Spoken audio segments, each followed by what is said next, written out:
Hello anime fans, Mushoku Tensei jobless reincarnation की दुनिया में जाने के लिए तैयार हो जाइए, जो मैजिक, दोस्ती और अनफॉरगेटेबल मोमेंट्स से भरी एक जर्नी है।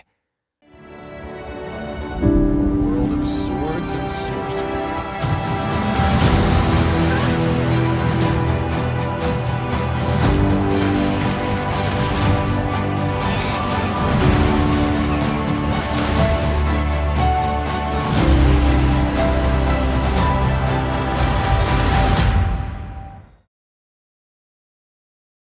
एक ट्रक से टकराने और मरने के बाद एक बेघर और बेरोजगार जापानीज इंसान, एक तलवारबाज पॉल ग्रेरैट और उसकी पत्नी हीलर जेनिथ के बेटे रूडियस के रूप में एक फैंटेसी वर्ल्ड में फिर से जन्म लेता है।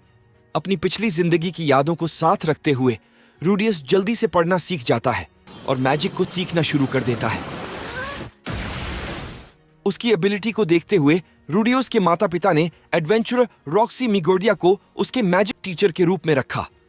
रॉक्सी को शुरू में उसकी कम उम्र के कारण उसे पढ़ाने के बारे में डाउट था, जब तक कि वह कास्ट मैजिक करने की उसकी यूनिक एबिलिटी को नहीं देख लेती और उसके पोटेंशियल का एहसास नहीं कर लेती। जैसे ही ग्रेरैट फैमिली रॉक्सी को एक वेलकम पार्टी देती है, रूडियस खुद को बेहतर बनाने के लिए कड़ी मेहनत करने और एक अच्छी जिंदगी जीने के लिए दिए गए दूसरे मौके को सही तरीके से इस्तेमाल करने की कसम खाता है। रूडियस को अपने पिछले जिंदगी की याद आती है जब उसे घर से निकाल दिया गया था और कुछ टीनेजर्स को बचाने की कोशिश करते समय ट्रक ने उसे टक्कर मार दी थी, जिससे उसकी मौत हो गई थी। वह अगले कुछ महीने रॉक्सी के साथ उसके 5 साल के होने की पार्टी के दिन तक मैजिक की ट्रेनिंग करता है। तभी रॉक्सी ये कहती है कि उसके पास अब उसे सिखाने के लिए और कुछ नहीं है और अब वो उसका ग्रेजुएशन एग्जाम लेगी। अगले दिन रूडियस रॉक्सी के साथ पहली बार अपना घर छोड़ता है। वह अपने पास्ट की यादों से परेशान हो जाता है जब स्कूल में उसके क्लासमेट्स ने उसे काफी ज्यादा परेशान किया था, जिसके कारण वह इंट्रोवर्ट बन गया था। फिर भी जब उसे यह एहसास होता है कि रॉक्सी अपने डीमन ओरिजिन के कारण उस पर होने वाले डिस्क्रिमिनेशन से सफर कर रही है, तब भी वह विलेजर्स के साथ अच्छी तरह से घुल मिल गई है और फिर रूडियस शांत हो जाता है। एग्जाम में रूडियस एक बड़े तूफान को बुलाने में सफल हो जाता है और रॉक्सी अनाउंस करती है कि वह पास हो गया है। फिर रॉक्सी अपनी जर्नी को जारी रखने के लिए चली जाती है और रूडियस उसे जो कुछ रॉक्सी ने उसके लिए है उसके लिए उसे धन्यवाद देता है। रॉक्सी की बदौलत अपना घर छोड़ने का डर खोने के बाद रूडियस अकेले बाहर खेलना शुरू कर देता है, जब तक कि वह एक हाफ एल्फ बच्चे को नहीं बचा लेता जिसे वह लड़का मानता है और उसका नाम सिल्फ है, जिसे कुछ लड़कों से बचाया जाता है। सिल्फ रूडियस से दोस्ती कर लेता है और उससे मैजिक सीखना शुरू कर देता है और यह पता चलता है कि सिल्फ बिना मंत्र के भी मैजिक करने में सक्षम है। 6 महीने बाद रूडियस एक तूफान के दौरान सिल्फ को घर लाता है और जबरदस्ती सिल्फ के कपड़े उतार देता है ताकि वे एक साथ स्नान कर सकें। हालांकि उसे पता चलता है कि सिल्फ एक लड़की है जिसका पूरा नाम सिल्फियट है। कुछ समय बाद सिल्फियट रूडियस के पास जाती है और दोनों में सुलह हो जाती है। रूडियस ने अपनी नई जिंदगी में बनाए गए पहले दोस्त को खुश करने का फैसला किया। जेनिथ के दोबारा प्रेग्नेंट होने की खबर मिलने पर ग्रेरैट फैमिली बहुत खुश होती है। हालांकि उनकी खुशी तब कम हो जाती है जब उनकी नौकरानी लिलिया बताती है कि पॉल के साथ संबंध के बाद वह भी प्रेग्नेंट है। लिलिया को जेनिथ के गुस्से से बचाने के लिए रूडियस ने अपनी मां को इस घटना के लिए पॉल को सारा दोष देकर उसे माफ करने के लिए मना लिया, यह महसूस करने के बावजूद कि वह वही थी जिसने उसे बहकाया था, जिससे उसे लिलिया का ग्रेटिट्यूड और लॉयल्टी मिली। जेनिथ और लिलिया ने 2 लड़कियों नॉर्न और आयशा को जन्म दिया। रॉक्सी से उसे एक इनकरेजिंग लेटर मिलने के बाद रूडियस रोनोआ मैजिक एकेडमी में पढ़ने के लिए जाने पर विचार करता है, लेकिन सिल्फियट नहीं चाहती कि वह उसका साथ छोड़े और फिर रूडियस उसकी ट्यूशन फीस का भुगतान करने के लिए नौकरी की तलाश करने का फैसला करता है। कुछ समय बाद उसके माता पिता ने रूडियस को अपनी एक दोस्त गिस्लेन डेडोल्डिया के साथ भेजने का फैसला किया, जो उसके साथ विलेज छोड़ देती है। जैसे ही गिस्लेन और रूडियस विलेज छोड़ते हैं, वह पॉल का एक लेटर पढ़ता है जिसमें बताया गया है कि उसने रूडियस और सिल्फियट की पढ़ाई का भुगतान करने के लिए उसके लिए एक ट्यूशन की जॉब ढूंढ ली है। हालांकि पॉल ने उसे अगले 5 सालों तक घर लौटने या सिल्फियट से मिलने से मना कर दिया है। रो सिटी में रूडियस अपने एम्प्लॉयर फिलिप बोरियास ग्रेरैट से मिलता है जो रोआ का मेयर और उसके पिता का भाई भी है, और उसे फिलिप की बेटी एरिस को पढ़ाने का काम सौंपा गया है। हालांकि एक बार जब रूडियोस को एरिस से मिलवाया गया तो वह उससे लड़ने लग जाती है। यह निश्चित है कि एरिस उसकी बात बिल्कुल नहीं सुनेगी, लेकिन फिर भी रूडियोस ने अपने पिता की सहमति से उसके किडनैपिंग का नाटक करके उसका विश्वास हासिल करने का प्लान बनाया। रूडियोस और एरिस को पकड़ लिया जाता है और उसे कोऑपरेट करने के लिए मनाने के बाद वह उसके साथ भागने के लिए अपने मैजिक को यूज करता है। रोआ में वापस रूडियोस को पता चलता है कि फिलिप का एक नौकर उन लोगों के साथ काम कर रहा है जिन्होंने असल में उनके किडनैपिंग के प्लान का फायदा उठाया था। रूडियस एरिस को बचाने के लिए उन लोगों से लड़ता है जब तक कि गिस्लेन उन्हें बचाने नहीं आ जाती, जो अपराधियों को मार देती है और उस नौकर को गिरफ्तार कर लेती है। एक बार जब वे घर लौटते हैं, एरिस रूडियस को अपने टीचर के रूप में स्वीकार करती है और वह उसके घर में रहना शुरू कर देता है। फिलिप ने एरिस की रक्षा करने के लिए रूडियस को धन्यवाद दिया और उसे चेतावनी दी कि वह ग्रे रैट फैमिली के साथ अपने संबंधों को किसी के सामने रिवील न करे, नहीं तो उसे फिर से निशाना बनाया जा सकता है। जबकि गिस्लेन ने एरिस और रूडियस को तलवार चलाना सिखाना शुरू किया, वहीं रूडियस ने एरिस और गिस्लेन को मैजिक, लिटरेसी और मैथ सिखाई। हालांकि एरिस बोर होने के कारण क्लासेस छोड़ देती है और रूडियस उसे प्रोत्साहित करने के लिए हर वीक एक दिन की छुट्टी देने का फैसला करता है। शहर में घूमते समय एरिस रूडियस के लिए एक महंगी किताब खरीदने का प्रयास करती है, लेकिन उसने यह कहते हुए मना कर दिया कि वह अपने पैसे के बिना दूसरों को प्रेजेंट नहीं दे सकती है, और फिर वो अपने पिता को उसे अलाउ करने का सुझाव देती है। अपने अलाउंस के साथ एरिस रूडियस को एक छोटी बॉटल देती है जिसमें उसे पहले से इंटरेस्ट था, जो उसे परेशानी में डाल देती है क्योंकि उसे उसके और गिस्लेन के सामने यह बताने का डर है कि यह असल में एक लव पोशन है। एरिस की 10वीं बर्थडे पार्टी के नजदीक आने पर रूडियस ने उसे बेहतर बनाने में मदद करने के लिए उसके डांस टीचर को अपने ट्यूशन स्केड्यूल में एडजस्ट करने की परमिशन दी। साथ ही वह अपने खाली समय का यूज नई लैंग्वेजेस सीखने में करता है। इसके बावजूद एरिस काफी मुश्किल से अपने डांस में सुधार करती है और हार मानने का सोचती है, लेकिन रूडियस उसे जारी रखने के लिए प्रोत्साहित करता है और उसके लेसन्स में मदद करना शुरू कर देता है। जैसे ही रूडियस ने गिस्लेन और रॉक्सी की मदद से अपनी फॉरेन लैंग्वेज स्किल्स में प्रोग्रेस की, एरिस में बिल्कुल भी सुधार नहीं हुआ और पार्टी के दिन वह एक दूसरे नोबल के साथ डांस करने में असफल रही। रूडियस ने एरिस को अपनी मूव्स में उसके कुछ फाइटिंग स्किल्स को शामिल करने का कहने के बाद उसने रूडियस के साथ अच्छा डांस किया। पार्टी के बाद रूडियस की मुलाकात एरिस के दादा सोरोस से होती है, जो आसमान में लाइट की एक अजीब बॉल देखते हैं और कहते हैं कि यह शायद एक अशुभ संकेत हो सकता है। 2 साल बाद एरिस और उसकी फैमिली ने रूडियस के लिए एक बर्थडे पार्टी रखी, जो पहले तो निराश था कि उसकी अपनी फैमिली देश भर में मॉन्स्टर एक्टिविटी होने के कारण इसमें शामिल नहीं हो सकी। रूडियस को एक टॉप क्वालिटी मैजिक स्टाफ दिया जाता है और फिलिप ने रूडियस को एरिस से शादी करने और उसका सक्सेसर बनाने की इच्छा जताई, लेकिन रूडियस ने इस ऑफर को रिजेक्ट कर दिया। उस रात बाद में रूडियस एरिस को अपने कमरे में इंतजार करते हुए देखकर हैरान हो जाता है। फिर वह उसके साथ सेक्स करने का प्रयास करता है, लेकिन वह उसे दूर धकेल देती है। अपनी गलती का एहसास करते हुए रूडियस एरिस से माफी मांगता है, जो उसे माफ कर देती है। कुछ दिनों बाद आसमान में माना का एक विशाल बादल बनता है और लेजेंडरी हीरो पेरुजियस डोला अपने साथी अरुमानफी को इन्वेस्टिगेट करने के लिए भेजता है, जिसे शक है कि रूडियस, जो एरिस और गिस्लेन के साथ अपने न्यू स्टाफ के साथ प्रैक्टिस कर रहा था, उन बादलों के पीछे उसका हाथ है। अरुमानफी ने उस पर हमला किया, लेकिन गिस्लेन ने रूडियस को बचाया और उसकी बेगुनाही को कंफर्म किया, लेकिन लाइट का एक विशाल विस्फोट उन्हें घेर लेता है। अपने सपनों के अंदर और अपने पास्ट को दिखने पर रूडियस का ह्यूमन गॉड के रूप में दिखने वाले एक मायावी आदमी के साथ एक छोटा सा इनकाउंटर होता है, जो उसे उस आदमी पर भरोसा करने और उसकी मदद करने का कहता है जिसने उसे बचाया था। फिर वह अपने वर्तमान शरीर में जागता है और उसे पता चलता है कि वह और एरिस डीमन कॉन्टिनेंट के बीच में फंसे हुए हैं और उन्हें खतरनाक सुपर डी रेस के मेंबर रुइजर्ड सुपर डिया ने बचाया था, जो उनका दोस्त बन जाता है और उन्हें घर ले जाने का वादा करता है। रुइजर्ड रूडियस और एरिस को पास के मिगर्डिया ट्राइब में लाता है, जो रॉक्सी का बर्थ प्लेस है। अपने वहां रुकने के दौरान रूडियस को रुइजर्ड से पता चला कि उनके ट्राइब की बदनामी डीमन गॉड लैप्लेस से मिले कर्स्ड स्पीयर्स के कारण हुई, जिसने उन्हें माइंडलेस मर्डरर्स में बदल दिया, और उसके स्पीयर में उसके बेटे का पोजेशन था, जिसकी मौत उसके द्वारा हुई थी जिसके बाद वो होश में आ गया। अपनी जाति का नाम साफ करने के रूइजेर्ड के डिटर्मिनेशन से प्रेरित होकर रूडियोस ने उसकी मदद करने का फैसला किया और तीनों डीमन कॉन्टिनेंट में अपनी जर्नी शुरू करने के लिए विलेज से निकल जाते हैं। रूडियस, एरिस और रूइजेर्ड रिकारिसू सिटी में पहुंचते हैं।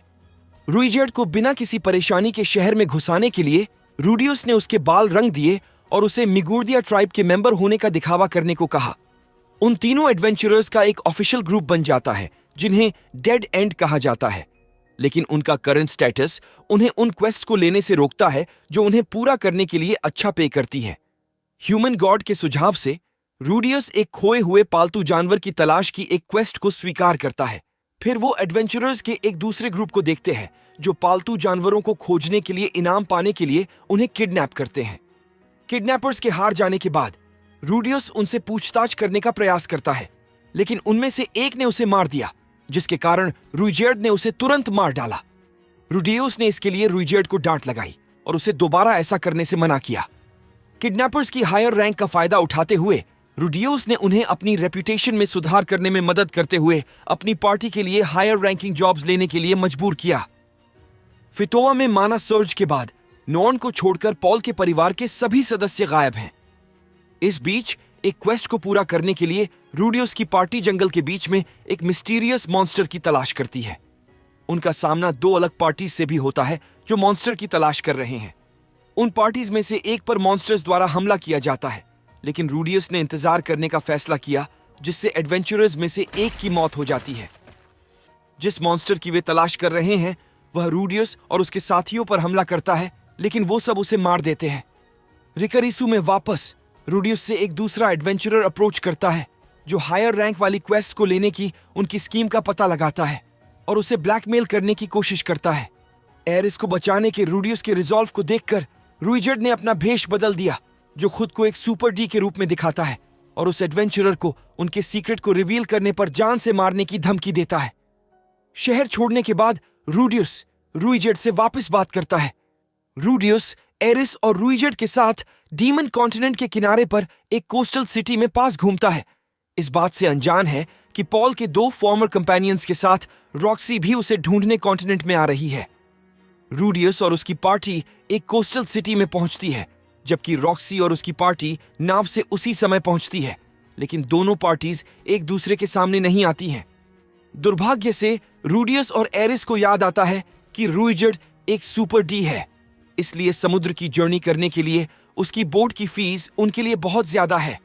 प्रॉब्लम का सोल्यूशन ढूंढते समय रूडियस का एक बार फिर ह्यूमन गॉड से कांटेक्ट होता है, जो उसे एक अलग जगह पर कुछ खाना खरीदने का ऑर्डर देता है, जहां उसकी मुलाकात एक भूखे आवारा से होती है और वो उसे खाना खिलाता है। वो आवारा खुद को रीइंकार्नेटेड डीमन एम्परर किशिरिका किशिरिसू के रूप में प्रकट करती है, जो उसे एक डीमन आई देती है, जिससे वो फ्यूचर में कुछ सेकंड्स आगे देख सकता है। रूडियस इस पावर का यूज एक इंसान को बचाने के लिए करता है। अपनी नई एबिलिटी से फैमिलियर होने के बाद रूडियस ने रूइजेर्ड के टिकट के लिए जरूरी पैसे पाने के लिए अपने स्टाफ को बेचने का फैसला किया, लेकिन रूइजेर्ड ने खुद उसे ऐसा करने से मना कर दिया, यह कहते हुए कि इससे एरिस की फीलिंग्स हर्ट होंगी। फिर रूडियस द्वारा बचाया गया आदमी आता है, जिसका नाम गैलस क्लीनर होता है। रॉक्सी और उसके साथी टलहैंड और एलिनालिस रूडियस के साथ पॉल के लापता परिवार के किसी भी संकेत के लिए शहर में खोज शुरू करते हैं। दुर्भाग्य से, क्योंकि रूडियस एक निकनेम के तहत जर्नी कर रहा है, रॉक्सी को नहीं पता कि वह भी उसी शहर में है। जैसे ही रॉक्सी सिटी को एक्सप्लोर करती है, वो एरिस और रूइजेर्ड को देखती है, लेकिन जब उसे लगता है कि वे दोनों सुपर डी हैं, तो वह भाग जाती है। कोई भी जानकारी न मिलने पर रॉक्सी और उसकी पार्टी अगले शहर के लिए निकल जाती है। इस बीच रूडियस और उसकी पार्टी समुद्र के रास्ते शहर छोड़ने की तैयारी करती है, जब गैलस रूडियस को ज़ैंट पोर्ट में उसके लिए कुछ सामान छोड़ने के बदले में जहाज पर रूइजेर्ड की तस्करी में मदद करता है। ज़ैंट पहुंचने पर रूडियस तस्कर के ठिकाने पर जाता है, जहां उसे पता चलता है कि उन तस्करों ने कुछ बीस्ट के बच्चों को पकड़ रखा है। रूइजेर्ड सभी तस्करों को मार देता है और बच्चों को सुरक्षित जगह पर ले जाता है, जबकि रूडियस एक मैजिकल डॉग को छुड़ाने के लिए वापस जाता है। हालांकि कुछ लोग उस पर हमला कर देते हैं और एक बीस्टमैन उसे पकड़ लेता है, जो बच्चों और उनके पवित्र जानवर को बचाना चाह रहा था। रूडियस को तस्करों में से एक समझकर वे उसे पूछताछ के लिए अपने विलेज ले जाते हैं। रूडियस को डोल्डिया विलेज में कैद कर लिया गया है। बाद में उसकी मुलाकात एक दूसरे कैदी गीस से होती है। कुछ दिनों बाद विलेज पर तस्करों द्वारा हमला किया जाता है जो बीस्ट के बच्चों को किडनैप करना चाहते हैं, और रूडियस और गीस दोनों वहां जाते हैं और विलेजर्स की मदद करते हैं। साथ में वे गैलस को छोड़कर सभी दुश्मनों को हरा देते हैं, जो खुद को स्मगलर्स का हेड कहता है, जिसने विलेज के वॉरियर्स को कंफ्यूज करने के लिए रूइजेड का यूज ध्यान भटकाने और उसे धोखा देने के लिए किया। गैलस ने गाइस पर कब्जा कर लिया और उसके 2 लोगों को मार दिया। यह महसूस करते हुए कि गैलस अकेले निपटने के लिए बहुत मजबूत है, रूडियस उसे भागने देने पर विचार करता है जब तक कि बीस्ट उसकी मदद के लिए नहीं आता है, और फिर वो सब उसे हरा देते हैं। लड़ाई के बाद रूडियस एरिस और रूइजेड से मिलता है, जो समझाते हैं कि डोल्डियंस को तस्करी के बाकी लोगों का सफाया करने में मदद करने के कारण उन्हें देरी हुई। विलेजर्स ने रूडियस पर झूठा आरोप लगाने के लिए माफी मांगी और उसकी मदद के लिए उसे धन्यवाद दिया। फिटोआ में एरिस के दादा को माना सर्ज के बाद शहर की हालत के लिए दोषी ठहराया गया, उनकी पोजीशन छीन ली गई और राजा के सामने मार दिया गया। बरसात का मौसम शुरू होने के साथ रूडियस और उसकी पार्टी को अगले 3 महीनों के लिए डोल्डिया विलेज में रहना पड़ता है। इस दौरान एरिस की दोस्ती कुछ बीस्ट के बच्चों से हो जाती है, जिसमें गाइस की बेटी तोना भी शामिल है। हालांकि जब गिस्लेन का नाम गाइस के सामने लिया जाता है तो गाइस गुस्सा हो जाता है, जो बताता है कि गिस्लेन उसकी छोटी बहन है, जिसने बहुत पहले विलेज छोड़ दिया था और विलेज की गार्डियन बनने से इनकार करने के कारण उसे गद्दार माना जाता है। 3 महीने बाद रूडियस और उसकी पार्टी बारिश रुकने के बाद जाने के लिए तैयार हैं, लेकिन टोना नहीं चाहती कि एरिस वहां से जाए और इस बात को लेकर उनका झगड़ा हो जाता है। गाइस ने उसे यह बताकर माफी मांगने के लिए मना लिया कि जब वह छोटी थी तो गिस्लेन बहुत गुस्से वाली थी और विलेज ने उससे छुटकारा पाने के लिए उसे एक एडवेंचरर द्वारा ले जाने की अनुमति दी थी। उसे गिस्लेन को समझने की कोशिश किए बिना जाने देने का पछतावा हो रहा है। रूडियस और उसकी पार्टी फिर मिलिस के पवित्र देश के लिए रवाना होती है और गीस भी उनके साथ जर्नी पर निकलता है। पार्टी मिलिस की राजधानी मिलिशन तक पहुंचती है, लेकिन रूडियस को पता चलता है कि वहां पर किसी की किडनैपिंग हो रही है और वह किडनैपर्स का पीछा करता है। वह किडनैपर्स का सामना करता है और यह देखकर हैरान हो जाता है कि पॉल उनका लीडर है। पॉल बताता है कि उनका होम विलेज टेलीपोर्टेशन डिजास्टर में फंस गया था और उन्होंने और उनकी पार्टी ने लापता लोगों और उनके परिवारों का पता लगाने में पिछले 1.5 साल बिताए हैं।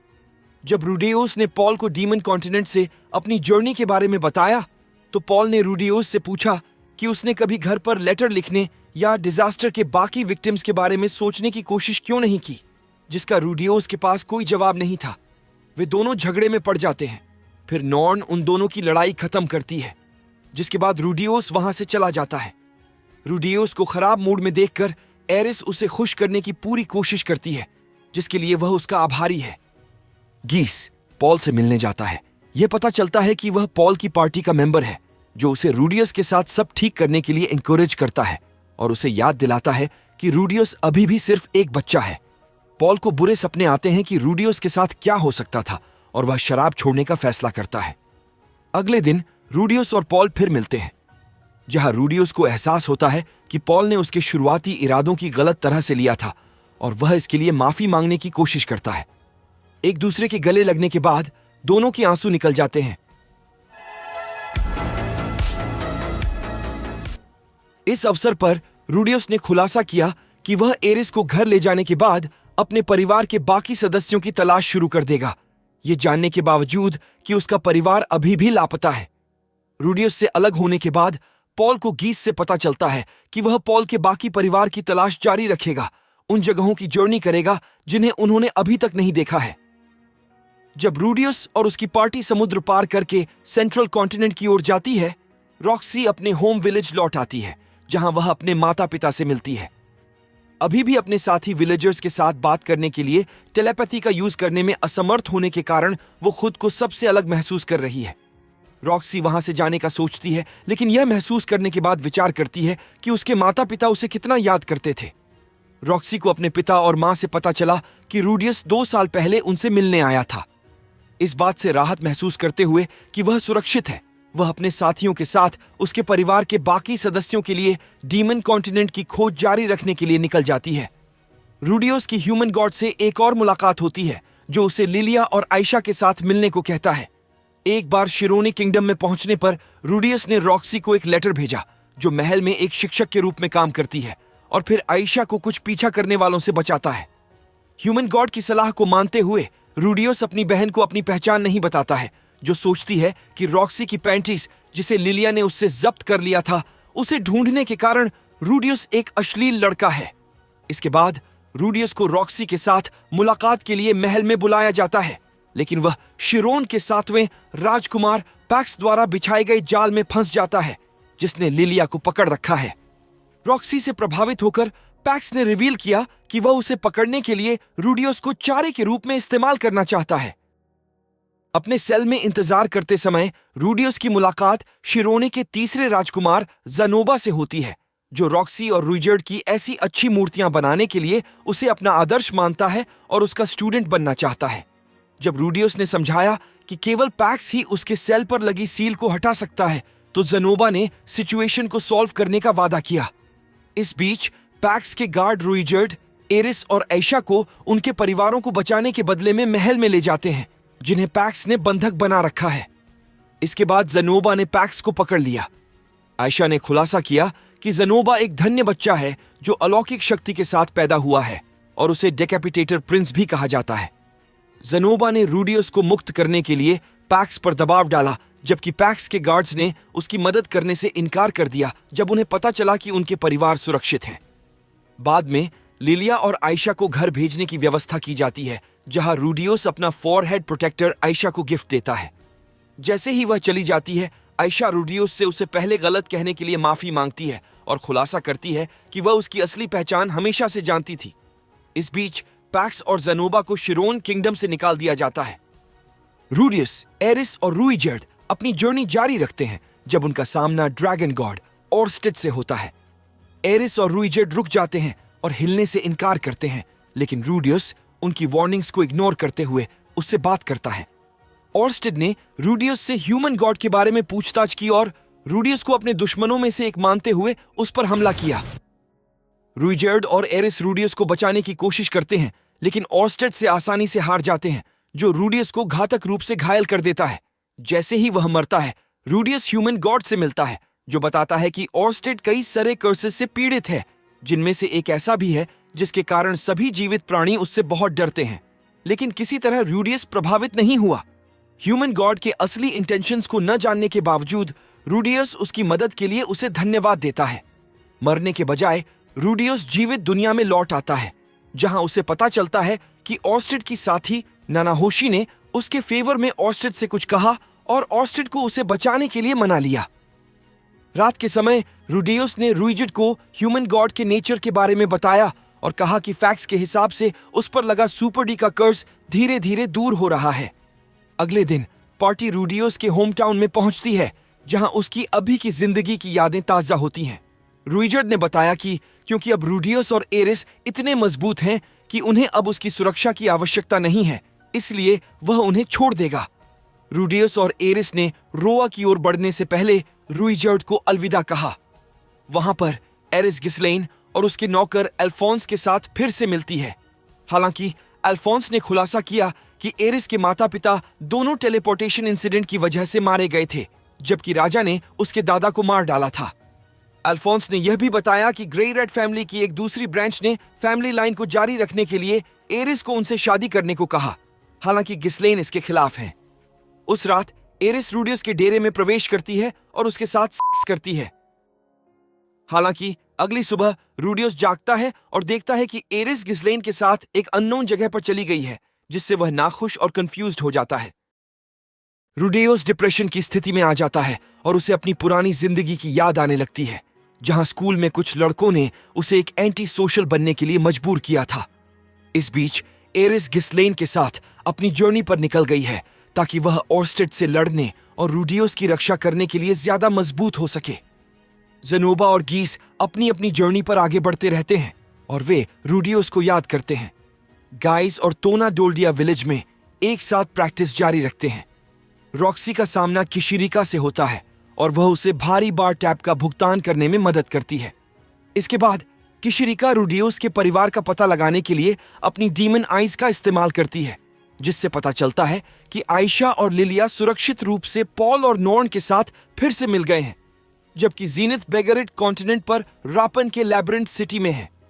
रॉक्सी और उसकी पार्टी उसे बचाने के लिए तुरंत बेगरिट कॉन्टिनेंट के लिए रवाना होने की तैयारी करती है। रूडियोस अभी भी उदास है, लेकिन जीनिथ के बारे में एक सपना देखने के बाद उसे याद आता है कि उसे ढूंढना अभी भी उसका कर्तव्य है और अपनी जर्नी जारी रखने के लिए अपनी इनसिक्योरिटीज पर काबू पाता है।